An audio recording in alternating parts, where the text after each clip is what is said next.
I drove with my kids for 3 hours. To celebrate. My dad opened the door, saw my kids and said, "Let's do without you today, okay?" I said, "Sure," took the gift back to the car. 30 minutes later my mom called. "Why did the venue say you canceled the deposit?" Without thinking twice I returned and announced. This was the last time I ever tried that hard for parents. The last time I let them talk to me like that, treat my kids like an inconvenience and act like I was some forgotten obligation instead of their daughter. It was their anniversary. 40 years married. I spent weeks planning this thing, spent more money than I should have. I even bought them a gift that felt like a real gesture. 2 tickets to Hawaii. Round trip, hotel included. Cost more than our last family vacation. But I told myself if there was ever a time to go big, this was it. My husband was supposed to come, but he got sick the night before. Fever, chills, the whole thing. I offered to cancel, he told me to go. I packed up the kids, 7 and 5, got snacks, water bottles, car games, iPads fully charged. We left by 8 a.m., drove a little over 3 hours.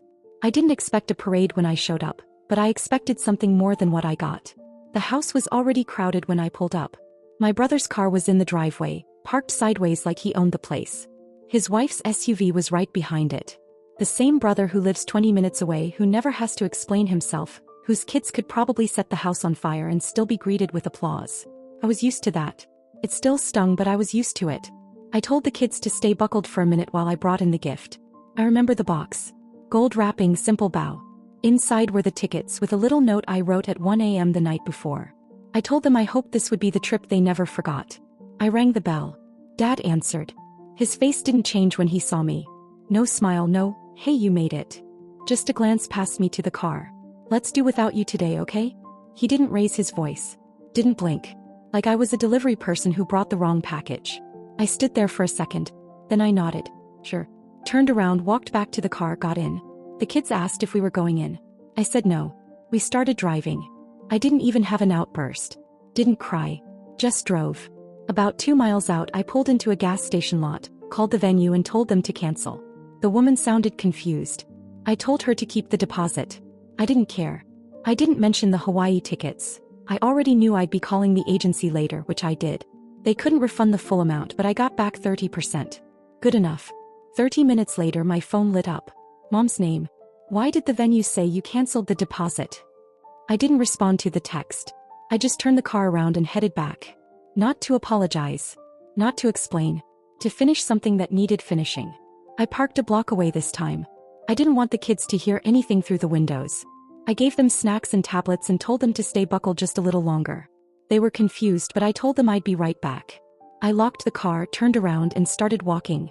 No gift in my hands this time. Just a tight calm in my chest, like something finally clicked into place. The front door was slightly open, people coming in and out. I walked straight in like I lived there. No one tried to stop me. The living room was packed. Neighbors, church friends, people from Dad's job. My brother stood by the counter with a beer, his wife hanging off his arm like they were at a wedding reception. There were appetizers, cheap champagne, and music playing softly through someone's Bluetooth speaker. I walked right into the center of the room and said it. "The party's canceled.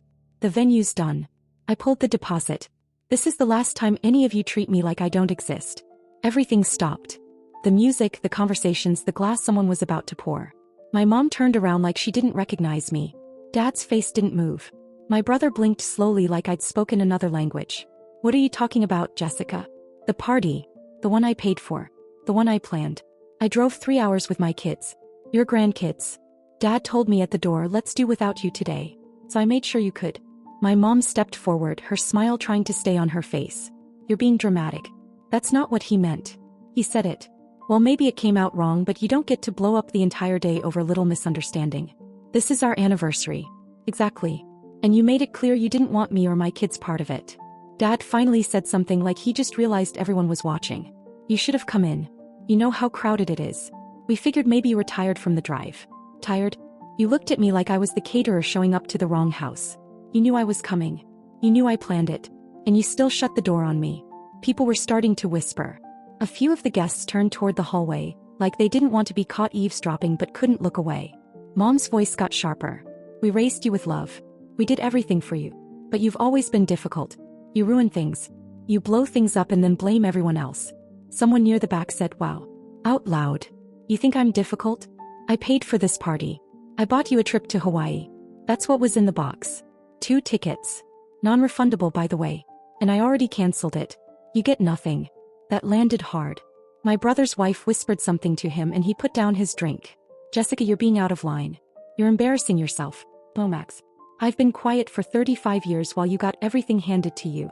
You were the golden boy and now your kids are their favorites too. Mine barely get a hello. The room was dead quiet. And then right then I heard it, little footsteps on the porch. My kids. They must have gotten worried. My son walked in holding his sister's hand, looking around nervously. They were still in their party clothes. My daughter asked if we were still doing cake. I told her no. We were going home. She asked if we could get milkshakes on the way. I said yes. I didn't say goodbye to anyone. I walked my kids back to the car, buckled them in and started driving. But I wasn't finished. We got milkshakes, parked in a quiet lot and let the kids finish them in the back seat while I sat in the front and stared at nothing. I didn't cry. I wasn't even mad anymore. Something in me had just shut off like a switch flipped and all the guilt and second-guessing went dead silent. That night, after I got the kids to bed and checked on my husband, who still looked like he was on the losing end of a flu battle, I opened my laptop. The Hawaii trip was non-refundable, but I managed to get back 30% after a long chat with a very patient rep. It wasn't much, but I didn't care. The gesture was dead anyway. Then I opened the shared account. That account had been set up 5 years ago, after Mom called me crying that they were behind on bills and didn't want to lose the house. My husband and I agreed to help. We started small, $500 a month. Somehow it crept up over time. I stopped paying attention. They always had some new emergency. I never questioned it. Until that night. I looked at the statements. $2,000. Every month for the last 7 months. Restaurant charges. Spa days. A new flat screen. A weekend at a vineyard that I'd never heard about. And then right there in bold, a pending attempt to withdraw $8,000. I froze. $8,000. It had been triggered right after the party. I didn't even hesitate. I removed their access. Changed the passwords. Sent my bank an alert just in case they tried to do anything clever. Then I sat there staring at the screen and the anger finally hit. Not loud. Not explosive. Just steady. The next day around 1 p.m. someone rang the doorbell. My husband was still resting and the kids were watching TV. I opened the door and there they were. Both of them. Dad in his usual tucked-in shirt like he thought this was some business meeting. Mom already halfway into a frown. We need to talk. I didn't invite them in. I didn't smile. I just said go ahead. Mom didn't waste time. You embarrassed us. In front of everyone. And now we can't access the account. That money helps with our mortgage, Jessica. It's my money. You don't help yourselves. You reach. And I'm done. Dad tried to talk but I held up a hand. You told me to my face that I wasn't welcome. You ignored your grandkids like they were someone else's problem. And now you show up here like I'm supposed to apologize? We never said you weren't welcome. You said it, Dad. Word for word. Let's do without you today. You misunderstood. No, I didn't. Mom stepped forward. You're being selfish. You're punishing us for one bad moment. You're being a bad daughter. That one hit hard. She said it so fast like she'd been waiting. And something in me snapped. But I still didn't yell. You know what's worse than a bad daughter? Bad parents. And that's what you are. They both flinched. I watched them process it. I'm not paying your mortgage. I'm not funding your lifestyle. I'm not putting up with another decade of pretending I'm the family problem when I've spent my entire life making excuses for the way you treat me. We stood there, all three of us, in a quiet little standoff on my front step. They didn't leave yet. But they would. Mom didn't say anything right away. Just stared at me like she didn't recognize who I was anymore. Dad looked down at the porch like he was trying to calculate the safest way to respond. Then Mom finally spoke. This isn't how families solve things. That was her line. That was always her line. Families. Unity. Loyalty. All the things she used like a leash whenever I pulled too far in the direction of independence. You mean like when you told me to go away on your anniversary? When I brought your grandchildren across the state to celebrate you? She waved that off, literally waved her hand like I was being childish. You don't understand what it's like to raise children. You have a house. A husband. We're struggling. No, you're spending. You've been spending my money. That's not struggling. That's stealing with extra steps. Dad stepped forward like he wanted to take the reins. We didn't ask you to cancel the party. You did that to make a scene. Just like when you canceled Christmas that year because your kid had a cough. You mean when my daughter had pneumonia? Jessica. No. No more stories where I'm the unstable one. You made me this way. You raised me to think nothing I did was ever enough and now you're surprised I snapped? I looked at both of them and they looked like strangers. Strangers who had fed off my guilt for so long they didn't know what to do without it. I won't be helping you anymore. That's done. You need to figure things out without draining me dry. And that's when the tone changed. Mom's voice dropped. Her hands clasped together. Her eyes did that thing where they softened just enough to sell the performance. We could lose the house, Jessica. Then sell it. It's been in our family for decades. Then maybe your golden son can save it. They didn't like that. He has his own kids. He can't. But I can. That's what you're saying. There was a long pause. Then Dad spoke again, and this time it came out more clipped. We gave you everything we could. We did our best. Your best always looked a lot like favoritism. Mom's eyes narrowed. You're not being fair. You told me I was unwell. In front of strangers. And now you're standing here asking for money. We need help. And I need parents. Real ones. But we don't always get what we want. They stood there in silence for a while. Like they were waiting for me to back down. I didn't. They didn't leave yet. But I could feel it coming. The final play. The begging. The part where they tried to remind me of every Christmas I ruined, every meal I didn't help make, every moment they carried a grudge. And they still thought it would work. They didn't move. Just stood there on my porch like they were waiting for something to shift. And I knew what was coming before they even opened their mouths. It was always the same pattern. Guilt, followed by threat, followed by tears. But this time Mom skipped straight to it. We might have to file for bankruptcy. That's not my problem. Jessica, this will ruin us. You know what that means for our credit, our retirement, everything. Then maybe you should have thought of that before taking $8,000 out of someone else's account. Dad finally spoke again. We just wanted to help Max. He's been having a hard year. And there was... Wait, what? The money. We used some of it to help Max. He lost his second job. They've been struggling. I stared at them. Just stared. They had taken thousands of dollars from me to help the golden boy stay comfortable while I scraped by trying to raise 2 kids and hold everything together? So you've been lying. To my face. Every time you said you were behind on bills. Mom had the nerve to look indignant. He's your brother. Well, he's your favorite. You let me believe it was for your mortgage. And now you're here asking me to fund your lie? It was temporary. We thought he'd bounce back faster. And then she pulled the card she always held for last. Well, if we lose the house, there's something else you should know. She pulled a folded piece of paper from her bag and handed it to me. I unfolded it slowly. A deed. Their house. In my name. We were going to surprise you on your birthday. That was the plan. Leave it to you in the will. But with all this, maybe we should reconsider. I almost laughed. So now it's a bribe? It's a legacy. Oh, it's a trap. Jessica. Oh, listen to me. I'm not going to keep living my life trying to earn something you dangle in front of me like a prize I'll never win. I handed the paper back. Keep it. Give it to Max. That's what you were always going to do anyway. And here's my surprise. I'm changing my number. The bank accounts are locked. You'll get nothing from me. Not money, not time, not my kids. You've used us for the last time. I turned toward the door. We'll tell everyone what you did, Mom said behind me. How you abandoned us. How you ruined the party. How you broke the family. Go ahead. But when they ask why, tell them everything. Tell them about the money. The why. The fact that you told your daughter and her children to leave on your anniversary. Tell them why your grandkids weren't in the family photo. I'm sure that'll play great. And then it happened. My husband came to the door. Still in his robe, looking pale but alert. He'd heard everything. He looked right at them.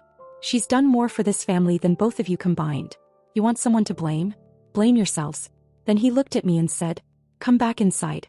And I did. They stayed on the porch for another full minute before finally leaving. No goodbye. No apology. But they'd be back. One more time. They never came back to the house again.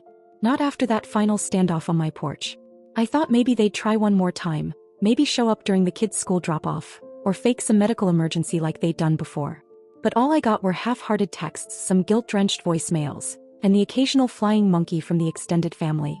My cousin Madison messaged me out of nowhere saying I should be careful not to burn bridges I might regret. My mom's sister called and said I had to remember, your parents aren't perfect, but they're still your parents. I let her talk. Then I let her go. No explanations, no anger, just distance. Because I don't regret it. Not for a second. Since cutting them off, my life has changed in ways I didn't think were possible. There's this strange, incredible silence now. The kind that only comes after chaos. The kind that lets you breathe for real. My husband is better. Stronger. We're closer than we've been in years. He told me that for the first time in our marriage he feels like our house is ours. That he doesn't have to walk on eggshells when I'm on the phone with people who drain me. The kids are thriving too. No more long drives to people who don't see them. No more awkward holidays where my daughter gets ignored while my brother's kids get showered with gifts. We do birthdays at home now. We laugh more. We sleep better. Even our little routines feel easier. I started therapy again. Real therapy. Not the maybe it's all your fault kind I used to find. My therapist asked me once if I felt guilty. I told her I didn't feel guilt, I felt free. As for my parents, their names barely come up anymore. When they do, it's not in anger. It's like remembering people I used to know. People who had every chance to do better and chose not to. A few months ago, someone from my dad's work messaged me. Said they'd heard about the family situation and wanted to let me know they'd always admired how I handled things. That threw me. I never knew people noticed. But apparently they did. I've read the stories online. People who had toxic parents and walked away for good. Some didn't even attend the funerals. I used to think that was cold. Now I get it. It's not about revenge. It's about peace. About not letting pain shape the rest of your life just because it came first. My parents fell in my eyes the day they told me to my face that I wasn't welcome. And not just me, my children. Their own grandchildren. I didn't imagine it. I didn't twist it. It happened. And now that I've stopped making excuses for them, the picture is painfully clear. They weren't good parents. They were just people who raised me. And I don't owe them anything. Not my time. Not my money. Not my silence.